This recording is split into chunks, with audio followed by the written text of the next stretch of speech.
Welcome to the podcast. 10 reasons why Pittsburgh basketball sucks. 1, the lack of a shot clock.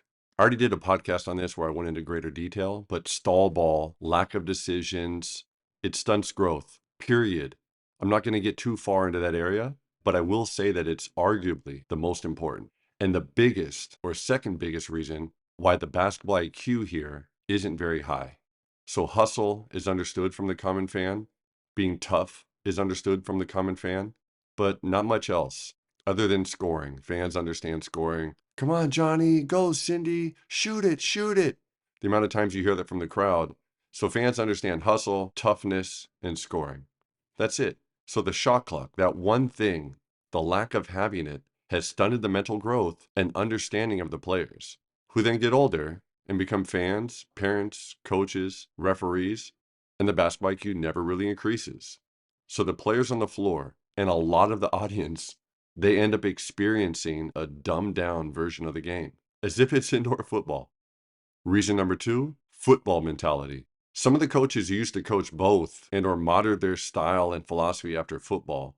So I'm talking about those old school guys way back in the day with those really short shorts that had that little strap across the waist that kind of buttoned to the side. Those guys that went from coaching football to basketball to baseball, they were coaches. That's what they did. And they coached PE and they coached all the sports. Those guys, that had a trickle down effect. And pretty soon, for whatever reason, in Pittsburgh, the mentality became to be tough. Diving, hustling, fouling, overly physical. It's great to an extent. They play really hard. Players do that. They play really hard. But solving every problem with the same solution of just being tougher, that's not always the answer. And it's like the famous saying, and I quote, "If the only tool you have is a hammer, everything looks like a nail." And the meaning of that is, if that's the only tool you have to solve a problem, you'll try to fix every problem with your one tool, even if it's not the best. And clearly, that's not necessarily the best way to do it. So for example, if you're trying to use that hammer to clean your windows, that's not going to go great. That's not a great idea. If you're trying to use a hammer to unlock your car, also not a great idea. You're trying to fix that dripping faucet with a hammer, also not a great idea. So being tough, it doesn't solve everything. Being stronger doesn't solve everything. And Pittsburgh is full of high school teams with coaches who say all the right things and motivate their kids to work hard and play together in the summer and the fall leagues when their football guys are away, playing 7-on-7s and living in the weight room. And then as soon as those football players get back, the basketball kids get chucked to the side and sent to the end of the bench because the tough kids are back. Meanwhile, some of them, they can't shoot, they can't pass, they can't dribble. And I'm not talking about all of them, but a lot of them, they're not very good at real basketball, like what you would see in another big city that has a basketball culture and identity. Because being big and strong is great. But my point is that alone, it isn't enough to be a basketball player. And the kids that perhaps aren't as muscular get kicked aside because of the overall emphasis on the football mentality, which is being tough, being big, being strong, being aggressive. So that football mentality by the coaches forces players that maybe will be great basketball players someday to sit on the end of the bench and watch and start to consider if maybe they should spend more time just in the weight room than working on their shot, working on their skills, working on their basketball IQ. So the football mentality is definitely an issue. And we're talking about Pittsburgh, the whole region, Western Pennsylvania. Historically, it's been known as a football town, a football area. And it's produced a ton of amazing NFL players. But there's so much potential talent here for basketball. So only emphasizing being tough, it hurts. And because those coaches are mainly focused on being tough, there's a lack of skills. So reason number 3 of why Pittsburgh basketball sucks is the overall lack of skills. Like if you're skilled here, you can really stand out. And I don't want to pat us on the back, but we do an amazing job of teaching. But Pittsburgh is so spread out in some places, they don't get taught anything other than shooting. Shooting's great. Shooting's awesome. Shooting's necessary. But that's not the only skill. When you're talking about a player being skilled, it's not just shooting. There's an older gentleman who has the free throw record in the Guinness Book of Records. I think something like over 5,000 makes in a row. And he's not even good enough to start a varsity high school game. Because basketball, you need to run and jump and do a bunch of other things other than just shooting. Passing, cutting, spacing, footwork, game scenarios, screening, pivoting, post play. I could go on and on. Those are skills, not just shooting. But the vast majority of coaches, they like kids that score. The vast majority of parents, they want to see that their kids score points. And to an extent, that's understandable. But there's so much more to the game. And really smart coaches, they appreciate those areas that I mentioned. And I'll say them again: passing, cutting, spacing, footwork, game scenarios, screening, pivoting, post play. And those are just some examples. So when players are more skilled, they can make better choices, they can make better decisions. And like we talked about with having just a hammer as your tool, they can do way more because they have more tools. And you don't want to be the weak link on a team, but a lot of teams have a bunch of weak links because players can't do those things. So the lack of skills hurts. But people don't work together here to help the greater good, using their contacts to promote other teams' kids, which is selfish. And it's kind of like a small village mentality. And that's what Pittsburgh is in many ways from a basketball standpoint. A bunch of small villages that stick to their little corner of the universe and they help their own, but not anybody else. Again, selfish, small minded. Because the more coaches that see kids here and talk about coming to Pittsburgh, college coaches, that creates a natural trickle down effect that helps everybody. So for basketball to grow here, there has to be more promotion from the coaches to help all kids, regardless of where they play. So, for example, it would be nice if a high school coach played another high school, and I'm not talking about won or lost a game, but that's irrelevant. So they played another high school, a kid on the other team was really good, had a great night, performed well, had a bunch of rebounds, led their team, stood out, potential college player material. It'd be nice if that coach would call his connections, his contacts, his friends, and say, hey, I just want to let you know that there's this guy or girl at this school that we just played that's really good. You should take a look at him. And I don't think that happens enough in Pittsburgh because it's small minded and coaches are just worried about their own little area. They're not trying to help the greater good. So what happens? The best kids might not stick around, which leads me to reason number 5. The best kids keep leaving. We could do a whole list, especially over the last several years, of how all the best kids keep leaving. And now that this option is seen and understood, there's a risk that the floodgates might bust open soon. Because the best kids, they want to test themselves. They want to play against the best. And they want to play for coaches that have connections and are willing to use them to help them get recruited. Is it right? That's not for me to decide. This isn't a subjective observation. These are facts. And some of these kids will be pros someday. Some won't, some will. But you can't knock them for chasing their dreams and leaving to go play somewhere else at a prep school or whatever other opportunity presents itself to them. And once they leave, the haters come out in droves to say things like, he wasn't that good anyways, or we'll be better off without him. They're kids. Go ahead and talk trash about the kids. That's cool, I guess. But those kids that are willing to deal with adversity and work hard, trying to chase their dreams, that should be lauded, not hated on. Because not everybody wants to stay in the same place for their entire life. Respect the grind and wish them well. So when they have success and people ask them where they're from, they proudly say Pittsburgh and at least shed a little bit of light and awareness for what this city could be from a basketball perspective, because there's a lot of potential here. But it does hurt. It hurts the overall level when the best kids keep leaving. And even though they all have their own individual reasons, I understand why they leave. Because they want to play against better competition, which is reason number 6 why Pittsburgh basketball sucks. Very few teams here want competition. Instead, they play cupcake schedules to pad wins. I do have to say that Amani Christian Academy is probably the most notable exception. There's some others, but they really stand out. Because during the season, there's a limited game schedule. In Pittsburgh, you can't just play 40 regular season games. You get 22 games. 14 are section games. You have no choice. You have to play those teams, home and away. So mathematically speaking, there's 8 games left. And most play cupcakes. Or they go on trips to play games based on the geographical location, like it's a vacation. Instead of searching for challenging competition, they go play some random tournament for the wrong reasons, when they should be chasing competition, to be tested. And in the summers, only a handful go to Philly Live. The summer live period, as a quick recap to make sure we're all on the same page, AAU has completely taken over the summer months. That's happened for the past 10, 20, 30 years. The NCAA, which has their own issues right now with the transfer portal and NIL and all that stuff, but the NCAA is trying to pull away a little bit of that power away from AAU and try to put it back into the scholastic hands of high school coaches and programs. So June is when the NCAA doesn't allow D1 schools to recruit AAU tournaments. That's when you have to play in high school sanctioned events, if you want to, but not every team does. So only a handful of teams from Pittsburgh even go play in Philly Live. Amani did that from the very beginning. The first year that was available, they were there. And that's how you get tested. And by going there, by going to Philly Live and playing against the best of the best, really good high school teams, they go deep in the playoffs. They play in really good leagues. It's really competitive. It's really tough. It's really challenging. This builds your team by breaking it down.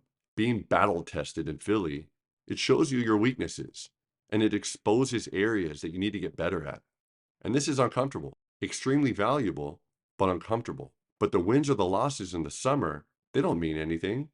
It's a chance to get kids experience against bigger, stronger, faster, smarter, more aggressive kids in an environment where college coaches are watching. They're along every single baseline in their polo shirts, taking notes, watching games, scouting, and judging, figuring out who they should recruit. And it makes sense that they go there. They can see a bunch of kids under one roof.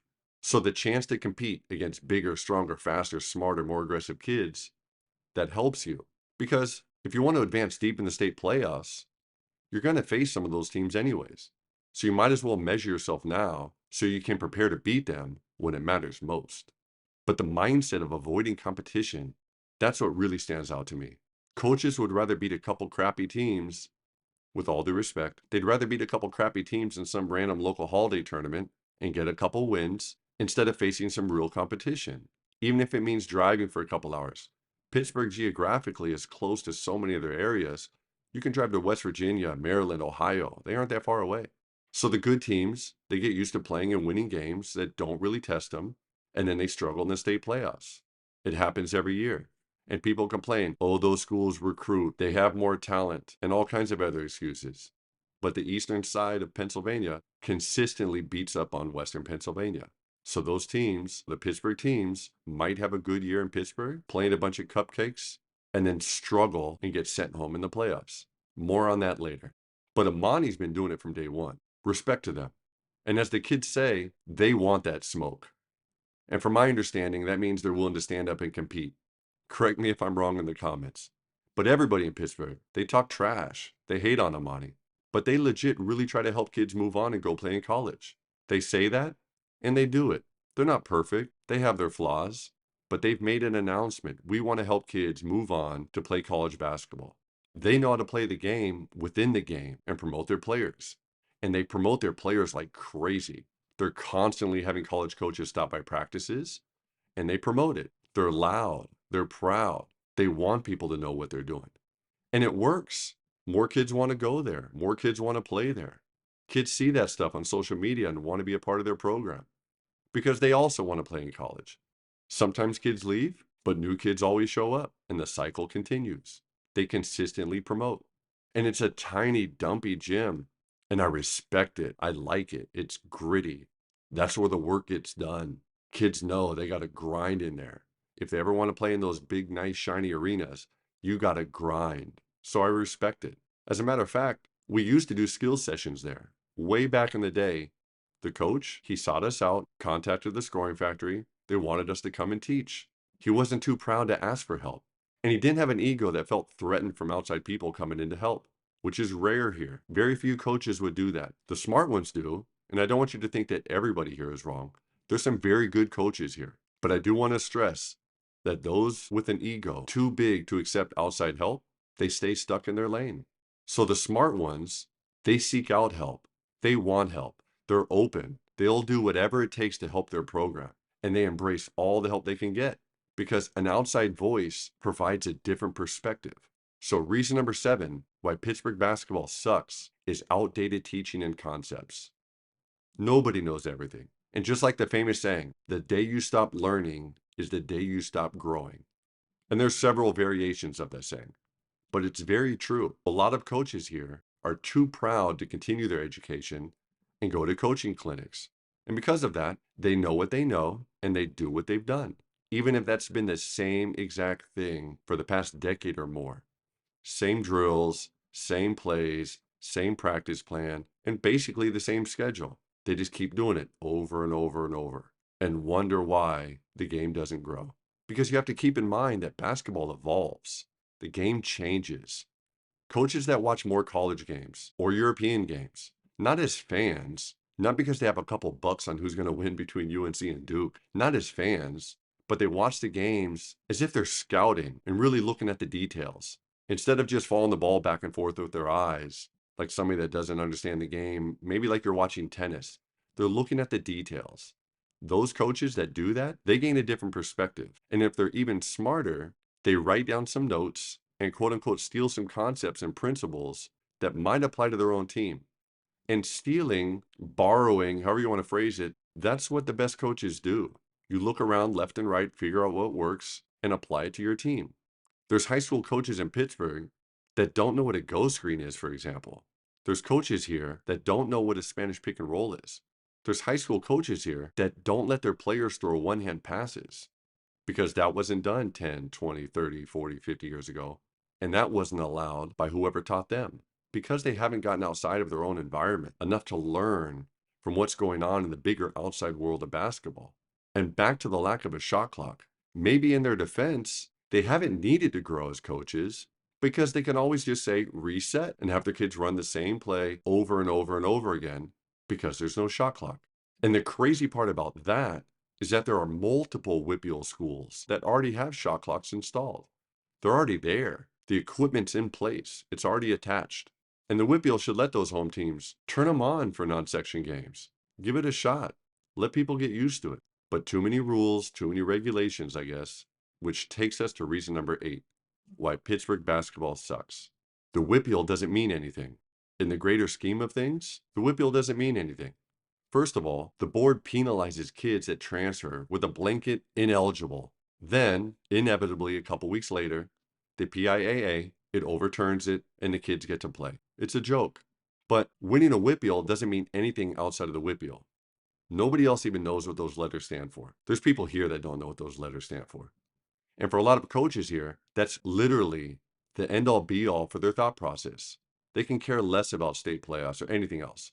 It's just chasing the magical WPIAL championship. And that does nothing to help kids get recruited. And nobody outside of Pittsburgh cares. I'm not knocking the organization itself or the coaches or the ADs on their board. But from a pure basketball perspective, as it relates to establishing Pittsburgh on the greater basketball map, it's an irrelevant title. I was talking to a D1 college assistant coach last spring and trying to casually promote some of the best local kids, some of whom train with the Scoring Factory, some of whom don't. I want to help all of them to help the city to continue to do whatever it takes to help put Pittsburgh on the basketball map. So I was talking to this coach, and he was from a school in Pennsylvania, a really good one, and he had no idea about the kid I was talking about, who just so happened to be a standout player on the WPIAL championship team. He had no idea, didn't even know the kid's name, which maybe means he wasn't doing his homework. You can make that argument, but my main point is that he didn't even know what the WPIAL was, wasn't impressed by it, didn't ring a bell, and hadn't been to any local games to recruit kids because they're now so focused on AAU. Well, actually the transfer portal first and foremost. But if they recruit a high school kid, they watch and track him during AAU, which brings me directly to my next point. Reason number 9, why Pittsburgh basketball sucks. There's not one single AAU team here with the best kids to represent the city. We tried and we were really close last year. We had a bunch of the best players playing for us, but for various reasons, it's hard to get all of them together. But we're going to keep trying with Pittsburgh kids, not from bordering states, Pittsburgh kids. And shout out to the Jots. Way back in the day, they were able to do that and get the best talent together. But it hasn't happened since. And the AAU landscape has admittedly changed considerably since then, with shoe companies and all that. But it would be beautiful if the best kids could all play together to represent the city and let people know that there's tons and tons of talent here. But right now, it's just potential talent because those kids are all off playing for different teams, which helps them make a name for themselves individually, but not for the city. So there's no real recognition of Pittsburgh as a basketball hotbed yet, which leads us to reason number 10. why Pittsburgh basketball sucks. There's no basketball culture here. I don't know if this is politically correct, but Pittsburgh is separated in many ways. Bridges, rivers, tunnels, hills. It separates all the communities. It's very separated, and they don't come together enough to make it we. It's always us against them instead of making it us, meaning Pittsburgh, against them, meaning Philadelphia or Ohio or someplace else. So there's no basketball culture. There's no place where everybody gets together to hoop. There's no place where everybody gets together to test themselves. There's no greater camaraderie. The people in each little area, in each little village, stick together, stay in their area, and have their little rivalries, the Hatfields and the McCoys, with the other people that live in the other township or on the other side of the river, instead of growing together, instead of having a hub. And there's some geographical challenges to that with those bridges and rivers and tunnels. There's some geographical challenges, but there needs to be a place where kids can centrally get together to compete, to grow, to measure themselves, and support each other, and to build that basketball culture, making it us against them, meaning Pittsburgh against everybody else. And you can disagree and argue with me all you want, but the proof is in the pudding. Why aren't we producing more players that go on to play at the next level? You can argue that the girls' side does a better job than the boys' side, but why don't the local D1 schools offer more of our local top players? Ask yourself that. So if the smart ones in the room always say control what you could control, why aren't we fixing those problems? At least the ones that can indeed be fixed. I love this city, and it's a wonderful place to raise a family. People are nice, blue collar, hardworking. I have too many good things to say about the city of Pittsburgh to list in this episode, but it's not where it could be from a basketball perspective. And I would love to see that change because the talent and potential is here. Let me know what you think in the comments. Come get some.